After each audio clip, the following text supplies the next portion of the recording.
নমস্কাৰ। আজি যিটো হৰৰ ষ্টৰী ক'বলৈ গৈ আছোঁ, এই হৰৰ ষ্টৰীটো উত্তৰাখণ্ডৰ কোচি নামৰ এটা জেগাৰ হয়। কিছুমানে হয়তো শুনিছে চাগে কোচি। আলমৰা ডিষ্ট্ৰিক্টৰ উত্তৰাখণ্ডৰ আলমৰা ডিষ্ট্ৰিক্টৰ কোচি নামৰ এটুকু জেগা আছে আৰু সেই জেগাটুকুতে এটা ITBP কেম্প আছে আৰু সেই কেম্পৰ এটা সঁচা ঘটনা আজি আপোনালোকৰ সন্মুখত ক'ব ওলাইছোঁ। আৰু এই ঘটনাটো যাৰ লগত হৈছিল সেই মানুহজনৰ নাম বা সেই ল'ৰাজনৰ নাম হৈছে লল্লন সিং। লল্লন সিং এজন বিহাৰী ল'ৰা হয়। লল্লন সিঙে চাকৰি পোৱা প্ৰায় 3.5 বছৰ 4 বছৰমান হৈছে আৰু সি তেতিয়া আলমৰা কোচিত ডিপ্লয় আছিলে আৰু ডিপ্লয় থাকোঁতে তাত সি এটা ডিউটি কৰি আছিল। সেই ডিউটিটোৰ নাম হৈছিল DR ডিউটি।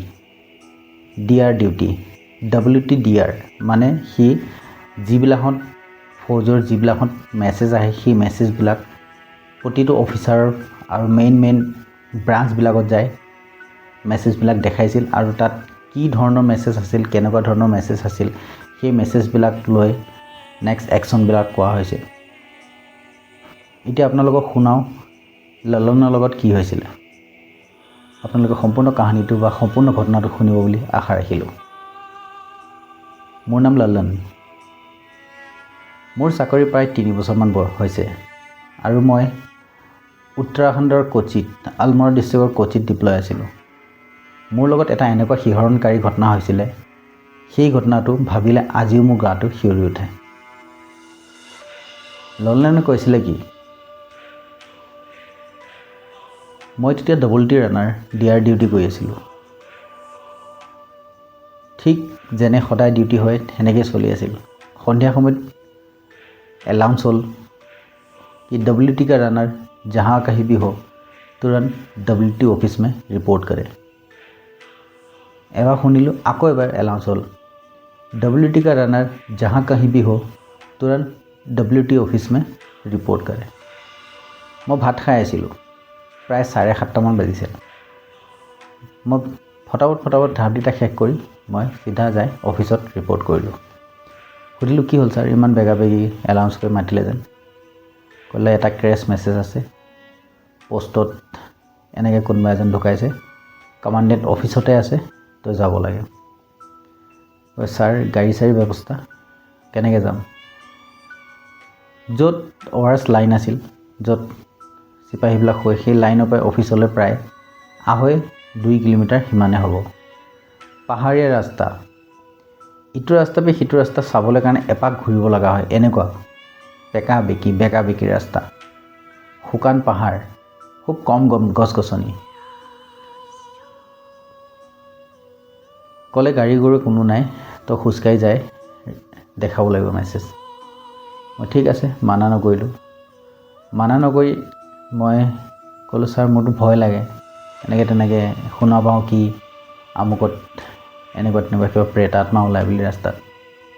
কৈছে এইবিলাক চব কোৱা কথা হয়, তো এইবিলাক কথা ভাবি চিন্তি লাভ নাই, তো এতিয়া খালি যাই পেলাই চিঅ' চাহাবক ৰিপৰ্টটো দেখাব লাগে। মই ক'লোঁ হ'ব ছাৰ, মই যাম, ৰিপৰ্টটো দেখাই থৈ আহিম, যিটো মেছেজ হয়। মই ওলাই গ'লোঁ, যাই চিঅ' চাহাব পাছ উঠিবৰ কাৰণে লৈছিলে।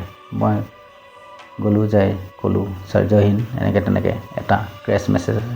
চিঅ' চাহাবে চালে, চাই মেছেজটো চাই ক'লে ঠিক আছে মই পাছ কৰি দিলোঁ, ডেড বডিটোৰ কাৰণে যিখিনি কাম কৰিব লাগে সেইখিনি আমুক বেটেলিয়নে কৰিব, তাৰপিছত ডেড বডিটো এলাই আহিব। এজন ল'ৰা তাত ঢুকাইছিলে পোষ্টত, হাৰ্ট এটেকত এজন মানুহ ঢুকাইছিলে। ঠিক চব চাই কৰি হোৱাৰ পিছত 8:30 বাজিছে। 8:30 বাজিত মই চিঅ' চাহাব মোতকৈ আগে গাড়ীত উঠি ওলাই গুচি আহিলে। মই লাহে লাহে খোজকাঢ়ি আহি আছিলোঁ। বহুত মানুহে কৈছিলে কি সেই ৰাস্তাটোত কিবা এজনী ভূত বা প্ৰেত সেনেকৈ ওলায়, এজনী বেয়া আত্মা ওলায়, কিন্তু শুনাহে কথা আছিল, কোনোদিনাখন দেখা পোৱা নাছিলোঁ। সেইদিনাখন কিন্তু সেই আত্মাটোৰ লগত আজি মোৰ ৰুবৰু হ'বলৈ আছিলে, আজি সন্মুখাসন্মুখী হ'বলৈ আছিলে। মই লাহে লাহে এখোজ দুখোজকৈ আহিব ল'লোঁ। মই দূৰৰ পৰা এটা পাৰ্ক এটাত ৰাস্তাটো এটা বেণ্ডত মই দেখিছোঁ পুলটোৰ ওপৰত কোনোবা এটা মানুহ বহি আছে। মই লাহে লাহে আহি আছোঁ। আহি সেই পুলটো প্ৰায় 10 মিটাৰমান পিছতে মোৰ গাটো এনেকুৱা লাগিছে যেন একদম ইয়াত জানো কিবা ঠাণ্ডা বতাহ চলি আছে, কিবা যেন ঠাণ্ডা বতাহ চলি আছে। মোৰ গোটেই গাটো ঠাণ্ডা হৈ গৈছে আৰু লগতে মোৰ গোটেই গাৰ লোমবোৰ দাং খাই উঠিছে। মোৰ এনেকুৱা লাগিছে যেন মই আগুৱাই যাম নে পিছুৱাই আহিম, মই আগুৱাই যাব পৰা নাই, মই পিছুৱাই যাব পৰা নাই, মোৰ সেনেকুৱা লাগিছে। বহুত সাহ কৰি বজৰংবলী নাম লৈ মই লাহে লাহে এখোজ দুখোজকৈ পাৰ হ'লোঁ। মই বেকাকৈ চালোঁ পুলটোলৈ মই বেকাকৈ চালোঁ। বেকাকৈ চাওঁতে দেখিলোঁ এজনী প্ৰায় 16-17 বছৰীয়া ছোৱালী, ক্ষীণ-মীন এজনী ছোৱালী তাত বহি আছে। মুখখন দেখা পোৱা নাই, চুলিবিলাকে মুখখন আৱৰি আছে, ডিঙিত কাপোৰ মাৰি আছে আৰু ঘাগৰা টাইপ কাপোৰ এযোৰ পিন্ধি আছে, পুৰণা টাইপ। মই সম্পূৰ্ণ দেখিছোঁ, বিলকুল একদম ওচৰৰ পৰা তাই কিনাৰ দি পাৰ হৈছোঁ। মই যেনেকৈ পাৰ হৈ গৈছোঁ এনেকুৱা লাগিছে যেন কোনোবা এনেকুৱা বৰফৰ এটা বতাহ আহি মোৰ গাটোত লাগি গৈছে আৰু এনেকুৱা গাটোত ঠাণ্ডা লাগি গৈছে। মই লাহে গৈ অলপমান 20 মিটাৰমান আগুৱাই যায় মই পিছলৈ ঘূৰি চালোঁ। সেই ছোৱালীজনী সেই যিটো পুল আছিল সেই পুলটোত নাই। মই ভাবিলোঁ পুলটোত নাই, ক'ত গ'ল ছোৱালীজনী? মই ভাবিলোঁ গুচি গ'ল চাগে। মোৰ মনত সন্দেহো হৈছে, হয় কি প্ৰেত আত্মা নে সঁচা মানুহ, কাৰণ ওপৰ পাহাৰত মানুহ আছে, গাঁৱৰ মানুহ আছে, হয়তো কোনোবা কাৰোবাক লগ কৰিবৰ কাৰণে আহি হয়তো ৰৈ থাকিব পাৰে। মই সেনেকুৱাও ভাবিছোঁ। অলপমান আগত যাই দেখিছোঁ কোনোবা এজনী ছোৱালী, আকৌ এজনী মানুহ আগত প্ৰায় 20-25 মিটাৰমান আগত থিয় হৈ ৰৈ আছে। এটা বেন পাৰ কৰি আকৌ নেক্সট এটা পাকত যেতিয়া দেখিছোঁ তাই এনেকৈ ৰখি আছে। মই তাইক দেখি আকৌ ওচৰ দি গৈছোঁ, ছেম একেই কণ্ডিশ্যন, গাটো একদম কিবা লাগি গৈছে, গা লোমবোৰ দাং খাই গৈছে। মই এনেকৈ চাইছোঁ তাইৰ মুখলৈ, তাই মোৰ পিনে চাইছে। তাই মোৰ পিনে চাই এনেকুৱা এটা হাঁহি মাৰিছে, মানে হাঁহিটো এটা শুকান হাঁহি, তাত কোনো ৰস নাই, কোনো জীপ নাই। মই তাইক দেখিছোঁ, তাই হাঁহিটো, তাইৰ মুখখন তেজেৰে একদম পূৰা ভৰি আছিল, মানে কোনোবাই জানো মাথাত কিবা মাৰি দিছে আৰু গোটেই তেজবিলাক জানো মুখৰ ওপৰেদি বৈ আছে। মই লাহেকৈ তাইৰ মুখখনৰ পিনে চালোঁ, চাই সেইবাৰ মই তাত ৰৈ থাকিবলৈ মোৰ সময় নহ'ল। মই চিধা তাৰপৰা দৌৰ লগাব আৰম্ভ কৰিলোঁ। প্ৰায় 1 কিলোমিটাৰমান পূৰা স্প্ৰিণ্টত দৌৰি যায়, চিধা গেটত যায় ধাম ধাম বজাইছোঁ। গেটত থকা চিপাহীটো তুৰন্ত আহিছে, আহি দৰ্জাখন খুলিছে। কি হ'ল ললন সিং, কি হ'ল? মই ক'লোঁ এনেকৈ তেনেকৈ মই বেয়া বস্তু এটা দেখিছোঁ, মোৰ ভিতৰত সোমাব দে। পটককৈ সি গেটখন খুলিলে, মই ভিতৰত সোমাই আহিলোঁ। ভিতৰত সোমাই আহিয়ে ফটাফট পানী খাইছোঁ। কি হ'ল? তেনেকুৱা মই আত্মাটো আজি লগ পাইছোঁ। তই কিয় অকলে যাব লাগে? তই অকলে যাব নালাগে, তই কাৰোবাক নহয় কাৰোবাক লৈ যাব লাগিছিল। মই ক'লোঁ এনেকৈ ক্ৰেছ মেছেজ আহিছে, কোনোবা এজন পষ্টত ঢুকাইছে বৰ্ডাৰত, তো সেইটো কাৰণে ক্ৰেছ মেছেজ চিঅ' চাবক দেখাবলৈ বহুত জৰুৰী আছিলে। ঠিক আছে হ'ব যা। মই ভিতৰত সোমোৱাৰ পিছত হাল্লা গোল্লা হ'ল, এনেকুৱা তেনেকুৱা ই ভূত দেখিছে। SM চাবক ফোন কৰিলে, SM চাবক ক'লে এনেকৈ তেনেকৈ লালনে ভূত দেখিছে বুলি, দৌৰি হাহাকাৰ হৈছে। চেণ্ট্ৰি যিকেইটা চিপাহী আছিল সেইকেইটা কৈ দিলে। তাৰপিছত আমাৰ CHM যোনে যাৰ আণ্ডাৰত থাকোঁ আমি, সিহঁত তাৰ ওচৰত খবৰটো পালে, সি লগত আহিলে, আহি মোক বেগ চেগকেইটা ল'লে, যিটো বেগ চুটকেছটো ল'লে, চুটকেছটোত যিটো মেছেজ থাকে, মেছেজ বক্সটো যিটো চুটকেছত থাকে সেইটো ল'লে। লৈ কি হ'ল, কি কথা হ'ল, সি গোটেই কথাখিনি ক'লে। সি গোটেই কথাখিনি কওঁতে সেইখিনি সময়ত ময়ো আছিলোঁ তাতে, শুনি আছিলোঁ। তেতিয়া সি এনেকৈ মোৰ লগত এইখিনি ঘটনা হ'ল, সেই ঘটনাটো সম্পূৰ্ণ তাত ক'লে। তেতিয়া পিছদিনাখন সেইটো কথাক লৈ তাত এটা সম্পূৰ্ণ সমালোচনা কৰিবলৈ কাৰণে চবেই একেলগে বহিলে। ছানডে আছিলে নেক্সট দিনাখন, ছানডে একেলগে গোটেইবিলাক বহাৰ পিছত কি হৈছিলে সঁচা ঘটনাটো তাত আলোচনা কৰিবৰ কাৰণে চবে ক'লে কি হৈছিলে, কোনোবাই কিবা জাননে ঘটনাটোৰ ওপৰত? তেতিয়া তাত থকা এটা ওচৰৰে পুৰণা মানুহ এটাই, তাৰে ওচৰৰে তাতে চাকৰি, কিন্তু সি অলপমান ওচৰৰে ল'ৰা এটা হয়। তেতিয়া সি কৈছিলে, ছাৰ যোশী, কোন যোশীজী? আৰে আমাৰ কেম্পত যোনে গাখীৰ দিয়ে।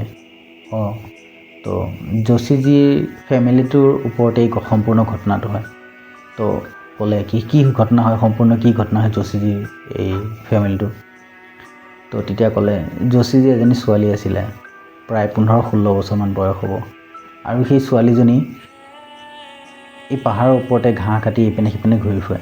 পাহাৰৰ ওপৰত এনেকৈ ঘাঁহ কাটি ইপিনে সিপিনে ঘূৰি ফুৰে।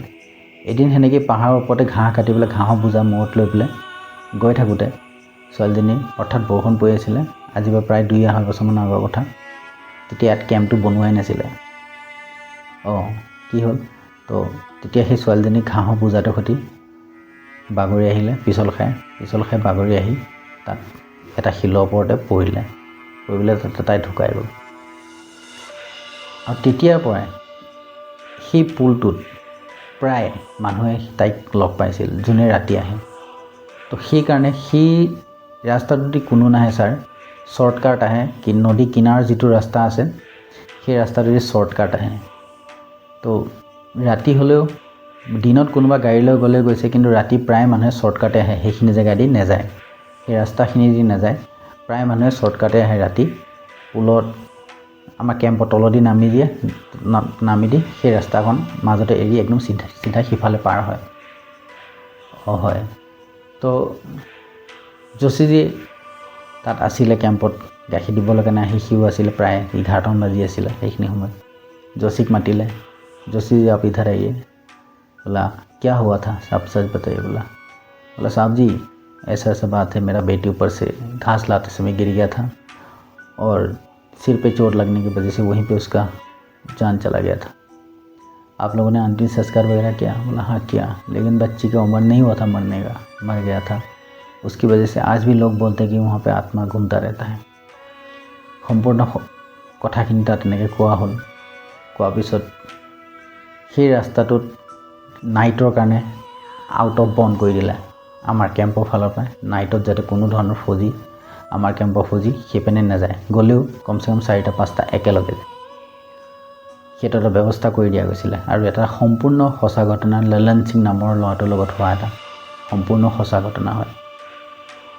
আৰু ঘটনাটো শুনি কেনেকুৱা লাগিল আপোনালোকে ক'ব। আৰু যদি ঘটনাটো শুনি ভাল লাগিল, আপোনালোকে চেনেলটো ছাবস্ক্ৰাইব কৰি যাব বুলি আশা থাকিল। আজিলৈকে বাদ দিছোঁ, ইমানতে সামৰিছোঁ। আপোনালোকে চবে ভালে কুশলে থাকিব আৰু চেনেলটো ছাবস্ক্ৰাইব কৰি থৈ যাব। তেতিয়ালৈকে ৰাখিছোঁ। জয় জুবিন দা, জয় আই অসম।